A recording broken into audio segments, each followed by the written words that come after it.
No food. Mom collapsed, came the urgent message from my daughter, Lily. Since my divorce a year ago, my 7-year-old Lily had been living with my ex-wife, Susan. Today, Lily called to tell me that Susan had become dangerously thin and had been hospitalized. Lily, what's happening? I send $2,000 every month. Why? Daddy, please help Mom. The desperation in my daughter's voice spurred me into action. I left work early and rushed to the hospital where Susan had been admitted, praying for their safety as I hurried into a taxi. Upon arriving, I found my daughter in tears beside my mother-in-law. Susan lay in bed with her eyes closed, appearing to be asleep. How is Susan, Mother? I asked anxiously. It's a mess.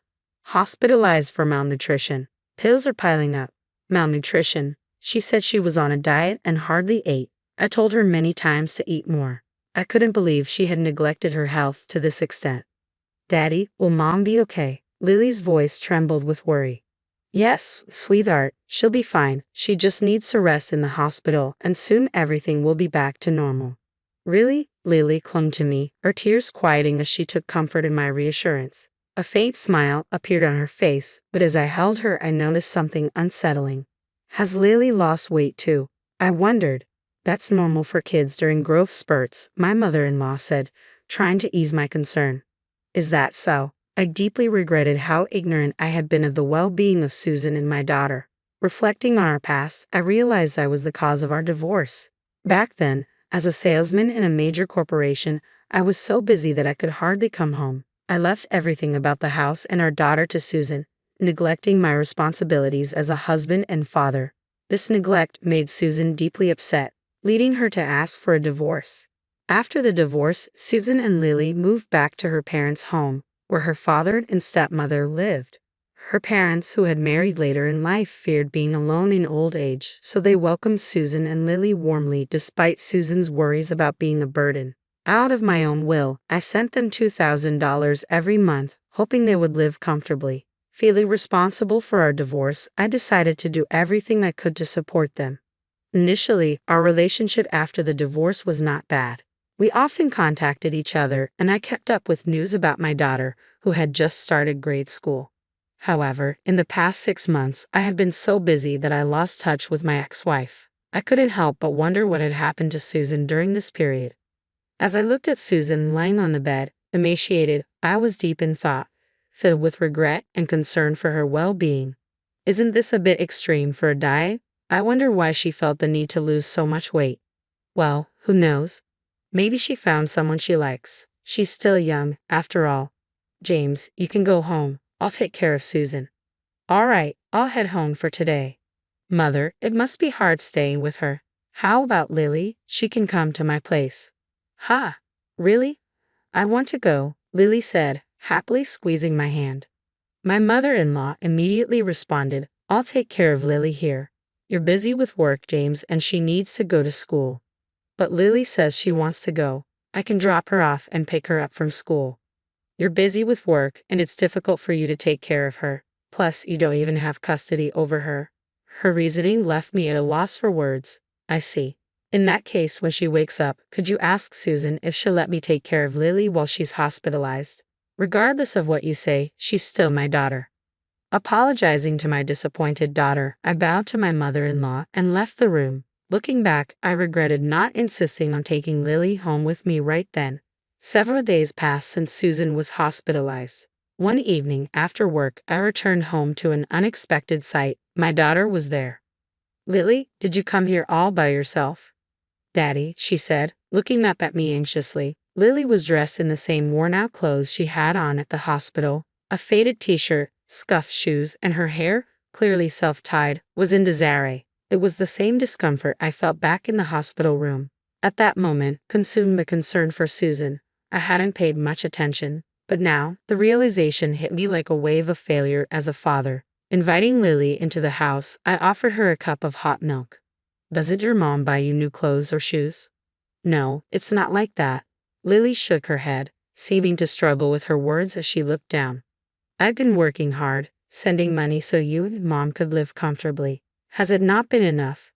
Dad, that's not it. Lily's voice trembled, her eyes brimming with tears. I placed a comforting hand on her back, silently urging her to speak. After a moment, she seemed to gather herself, taking the deep breath. Grandma does mean things to me and Mom. She barely lets us eat. No way.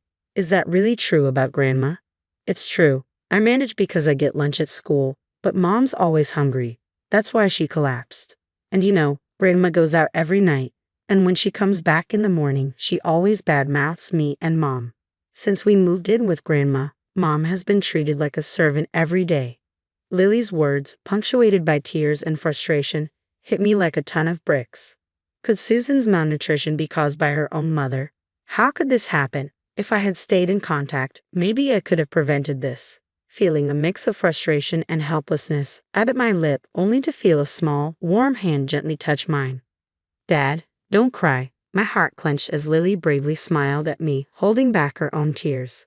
With her encouragement, I resolved to help my ex-wife and daughter. About a week later, I received a call from the hospital about Susan's scheduled discharge. Normally, the in-laws would have been the first to be informed, but I had made arrangements with the hospital to prevent that. I had become suspicious of my mother-in-law, noticing how she always obstructed my visits with Susan and limited our communication. Her incessant calls, even when Lily was staying with me, coupled with Lily's troubling stories, convinced me that something was amiss. So, I decided to take Susan directly to my house on the day of her discharge without informing my mother-in-law. When Lily and I arrived at the hospital, there was Susan, thinner, yet with a much healthier complexion than when she was admitted. "Thank you for coming to get me. I'm sorry for the trouble." Hearing Susan's voice properly after so long quickened my heartbeat. I was immensely relieved she was alive. Just as I breathed a sigh of relief, Lily rushed to hug her mother. "Mom, I'm so glad you're okay now." "Lily, I'm sorry for worrying you." Their emotional reunion brought a lump to my throat, but I knew we couldn't linger for my mother-in-law to arrive. Hastily, I ushered them into the car and drove home. "It feels nostalgic," Susan said, relieved, as we arrived at the house we once shared. Waiting for the right moment when she seemed calm, I broached the subject. "Actually, Lily told me something." As I asked Susan about the truth of Lily's words, her eyes widened and she awkwardly averted her gaze. What Lily said was true. After our divorce and my return home, my mother began treating me like a maid. Even when I started earning from work, she took all the money. There were even times she wouldn't let me eat because she claimed I didn't earn enough. "Why didn't you talk to me about it?" "How could you say that?" "I couldn't ask for help because I was the one who initiated the divorce. We hadn't been in touch recently, so I assumed you found a new partner. I didn't want to interfere with that." "A new partner? No way. Besides, didn't I transfer $2,000 to you every month? How did you fall ill?" "If you're lying, I haven't received anything." "I'm sure the money was transferred just fine. It should be recorded in your bank book." "My mother took both my bank book and debit card. She told me that you stopped sending money a long time ago, that you found someone new, and had abandoned me." I was stunned. If only I had kept in touch more diligently, this wouldn't have happened, but it's too late to regret it now. "She also took my credit cards and used them without my permission." "But couldn't you have run away?" "If I did that, they would turn on my father, who is left at home. I can't leave my father alone." Susan choked up as she said this. My mother-in-law was a big spender, and when Susan and I were still married, she would often come to us asking for money. Despite this, she was generally pleasant and kind, so I believed Susan and Lily would get along with her. However, the moment Susan moved back home after the divorce, my mother-in-law seemed to transform into a completely different person. She neglected her household duties, spending her days out and taking out her frustrations on Susan and Lily when she ran out of money. My father-in-law, a quiet man, couldn't stand up to my mother-in-law, so he turned a blind eye to her behavior. He offered no help, leaving Susan to endure it alone. But I let Lily suffer. I'm a terrible mother, aren't I? That's not true. The one at fault is entirely my mother-in-law. I see, thank you. With that, tears quietly streamed down her cheeks. A few days later, I waited for the day my mother-in-law would be out and headed to my in-laws' house. When I arrived, my father-in-law, Apollo, greeted me with a deep bow. "I'm truly sorry. I've done a terrible thing to Susan and Lily." "Sir, I've heard about what my mother-in-law has been doing to Susan and Lily. I came here to help them." Upon hearing my straightforward statement, my father-in-law gradually began to speak. "I noticed what she's been doing, but I turned a blind eye. I grew afraid to speak up as I saw her change day by day. But I can't bear to see my daughter and granddaughter hurt any longer. His voice trembled with regret. Like me, he wished to protect them both. Sir, could you lend me a hand? I requested his assistance in monitoring my mother-in-law's activities, where she went, how she spent the $2,000 I transferred, and how Susan's credit card was used. Subsequently, I also initiated my own investigation into my mother-in-law's actions. Where have you been? The hospital bills were expensive. You really are one hell of a burden. I overheard my mother-in-law's harsh words to Susan during a visit to their home. On another occasion, I accompanied Susan to her parents' house. As soon as Susan entered, I could hear a loud voice berating her. Ignoring my surprise, my father-in-law turned to Susan and asked, "Are you all right?" Susan trembled in fear from the berating. Rubbing her back, I turned my gaze towards my mother-in-law, who froze for a moment before hastily greeting me. "Oh, welcome. What brings you here so unexpectedly?" I just dropped off little Lily at school and thought I could come over to discuss some matters regarding Susan and Lily without having Lily present. Hope I'm not intruding. Oh, a discussion about what, I wonder? As you can see, we're getting along quite nicely. Saying that, my mother-in-law tapped Susan's shoulder, to which Susan clearly showed her discomfort. Already seated on the living room sofa was my father-in-law. I pulled Susan close, sitting down nearby. I've been transferring money to Susan's account to help out even a little bit after our divorce. Is it true you were using up all the money? What? What money? I know nothing about it. Susan's probably trying to cover up her frivolous spending by blaming me. I wonder where the $2,000 every month is going. What a terrible daughter. As expected, my mother-in-law feigned ignorance, attempting to shift the blame onto my ex-wife. She likely thought she could evade responsibility, but I exchanged a glance with my father-in-law, who quietly nodded. The moment for retribution had arrived. That's odd. You mentioned that $2,000 every month, but you told Susan that I stopped sending money and had abandoned her and our daughter, right? My mother-in-law started trembling as I uttered those words. That's what I heard from Susan. I didn't have control of my bank books or cards. You took them all. I couldn't possibly know about it. Besides, you've been using my credit card too, haven't you? I've received the receipts. What exactly have you been using Susan's credit card and the $2,000 you receive every month for, mother-in-law? To her question, my mother-in-law shook her head, insisting she didn't know. Of course, we expected her to play dumb. In the midst of this, my father-in-law brought something out from the back of the room. Stop lying anymore. What do you mean? Do you suspect me as well? To my enraged mother-in-law, my father-in-law pulled out a few photos.